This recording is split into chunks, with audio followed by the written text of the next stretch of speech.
Je ne sais plus exactement à quel moment un sourire est devenu une menace. Peut-être le jour où la rue a décidé que mon visage n'était plus un visage, mais un avertissement ambulant. Une balise de misère, une ombre vivante qui rappelle aux autres ce qu'ils refusent de voir. Tout peut s'effondrer. Ce matin-là, pourtant, je ne voulais rien déranger. Je n'avais pas faim, je n'avais pas froid. Je voulais juste me souvenir que j'étais encore humain. J'entrais dans cette petite boutique parce que la lumière y était douce, presque chaleureuse. Pas pour acheter, non. Je n'ai plus ce pouvoir depuis longtemps, mais pour respirer l'odeur du savon neuf et du parfum frais. Dans la rue, tout sent la poussière, la rouille et le souvenir des nuits mal dormies. Alors parfois, je m'arrête dans les magasins juste pour me rappeler qu'autrefois, moi aussi je sentais la lessive propre et la peau lavée. Quand je suis entré, elle était là, la vendeuse. Jeune, jolie, le genre de visage qui fait croire que le monde est encore capable de douceur. Nos regards se sont croisés, et j'ai souri. Un sourire simple, un sourire d'homme à humain. Un sourire qui disait « Merci d'exister dans un monde si bruyant ». Mais elle a reculé d'un pas, comme si mon sourire était un animal sauvage qui venait de bondir. Ses doigts ont immédiatement glissé vers un bouton sous le comptoir, et dans sa voix j'ai entendu une peur glaciale. « Monsieur, je préfère appeler le vigile. » Comme ça, d'un seul coup, un sourire transformé en signal d'alarme. Moi, converti en danger simplement pour avoir levé les lèvres. Je me suis figé. Je sentais mon cœur descendre jusqu'à mes pieds. Pas à cause du vigile. On s'habitue vite au regard menaçant, mais à cause d'elle. Ce petit mouvement de recul, ce tremblement dans sa voix, cette manière de me voir comme une menace avant même de me reconnaître. Comme un être humain. Alors j'ai voulu parler, justifier, expliquer, dire quelque chose comme « Je voulais juste sourire. Je ne veux rien prendre, rien voler, rien déranger. » Mais les mots sont restés coincés. Depuis que je dors dehors, je parle moins. Pas par choix, mais parce que la rue apprend à se taire. Quand on vit dehors, chaque mot dépense une énergie vitale qu'on doit garder pour respirer, marcher, survivre. Le vigile est arrivé. Un homme large, dur, avec ses yeux qui ont déjà jugé 1000 fois avant même de regarder. « On a un problème ici ?» Il m'a souri, dit-elle d'une voix étouffée. Et j'ai senti quelque chose mourir en moi, pas à cause de la phrase, mais à cause de ce qu'elle révélait. Pour certains, la pauvreté est un crime silencieux. Le vigile s'est placé entre moi et elle comme un mur. Il n'a pas crié, il n'a pas insulté, mais c'était pire que ça. Il m'a ignoré, il m'a traité comme un insecte qu'on accompagne vers la sortie sans l'écraser. « Allez, dehors, pas de vagabondage ici. » Il ne savait rien de moi, mais il savait tout ce qu'il voulait savoir. Mon manteau usé, mes chaussures fatiguées, mes mains qui tremblaient de froid, ma barbe trop longue, mon odeur de vent et de poussière. Je marchais vers la porte sans résister, parce qu'on apprend vite que la dignité ne se défend pas par la force. Elle se défend dans le silence, dans la manière de ne pas supplier, de ne pas protester. Mais juste avant de sortir, je me suis retourné vers elle, et j'ai vu dans ses yeux non pas du mépris, mais de la honte. Une honte nue, comme si soudain elle comprenait. Ce n'était qu'un sourire, et elle avait appelé la police du regard. J'ai voulu lui dire quelque chose, pas pour l'accuser, non, juste pour réparer ce petit morceau de monde qui venait de se briser. Mais la rue avait déjà gagné. Elle m'avait vidé de mots, retiré la voix qui sert à dire « je ne suis pas un danger ».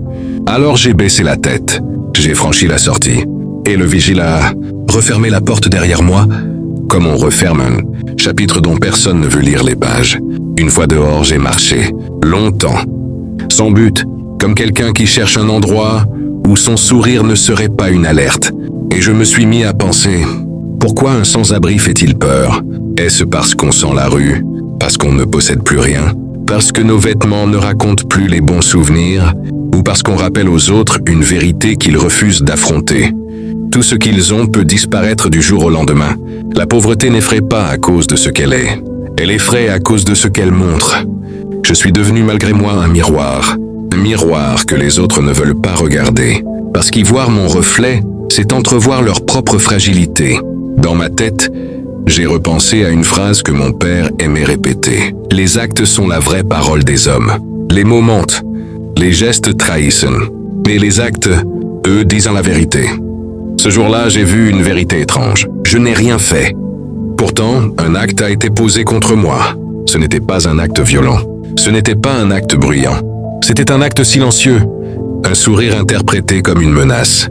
C'est fou quand on y pense. J'ai survécu à des nuits glaciales, à la faim, à la solitude, à la perte. Mais ce qui m'a blessé le plus, ce n'est rien de tout ça.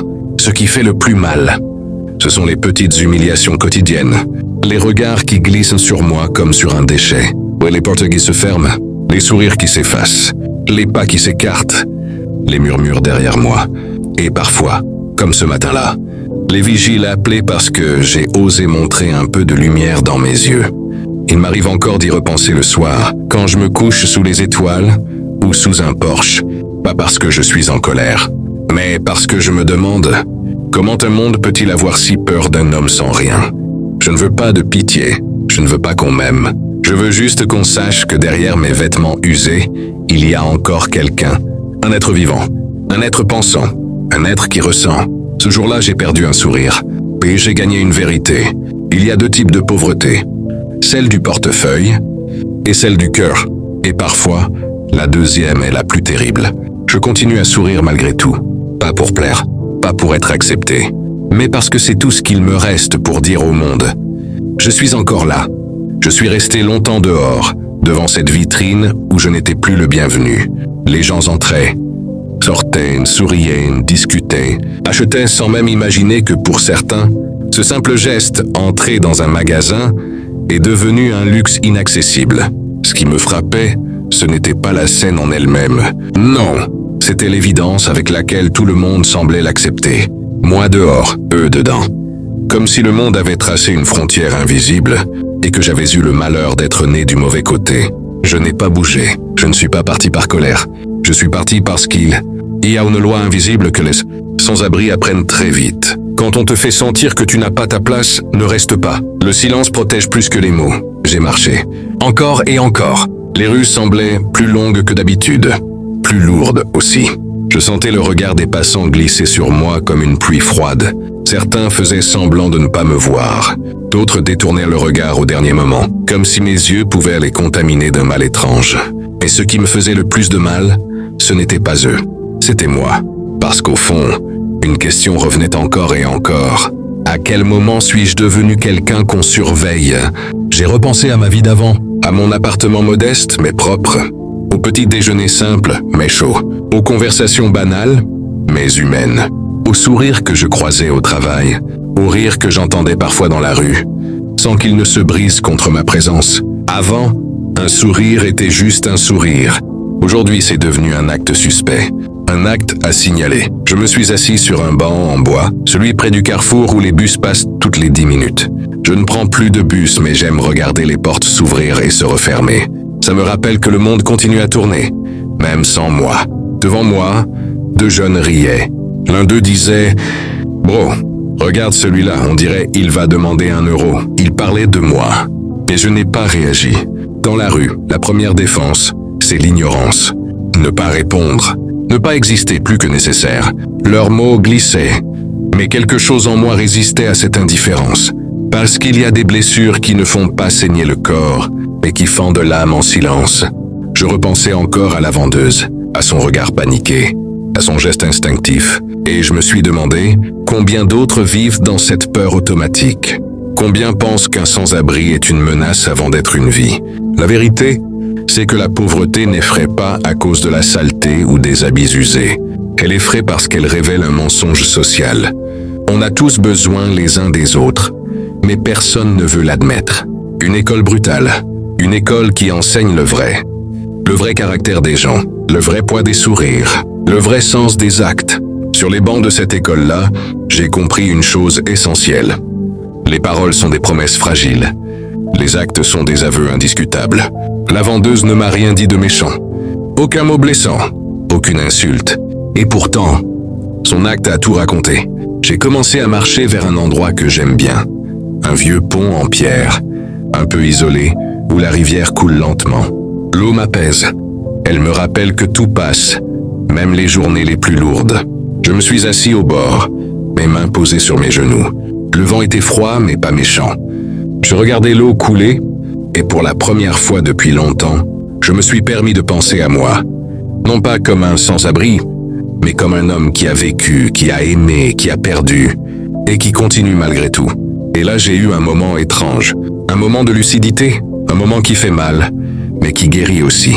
Je me suis dit, on ne choisit pas toujours de tomber, Mais on peut choisir de rester vivant.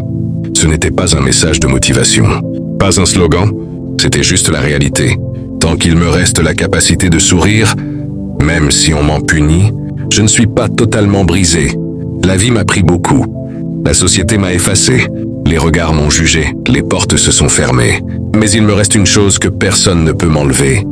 La preuve que je suis encore humain. Parce que je ressens, parce que j'observe, parce que je tire encore sagesse de mes douleurs. Les nuits sont longues quand on n'a pas de toit. Mais les pensées, elles, ne se couchent jamais. Et ce soir-là, en regardant la rivière, j'ai compris que mon sourire n'était pas une erreur. C'était un acte de résistance. Un acte pur, un acte vivant. Un acte que le monde n'a pas compris, mais un acte vrai. Si cette histoire vous a touché, abonnez-vous pour soutenir cette chaîne. Partagez cette vidéo autour de vous. Et laissez un commentaire pour nous dire depuis quel pays vous regardez. Votre engagement aide cette voix à être entendue. Sans abri, pas sans voix,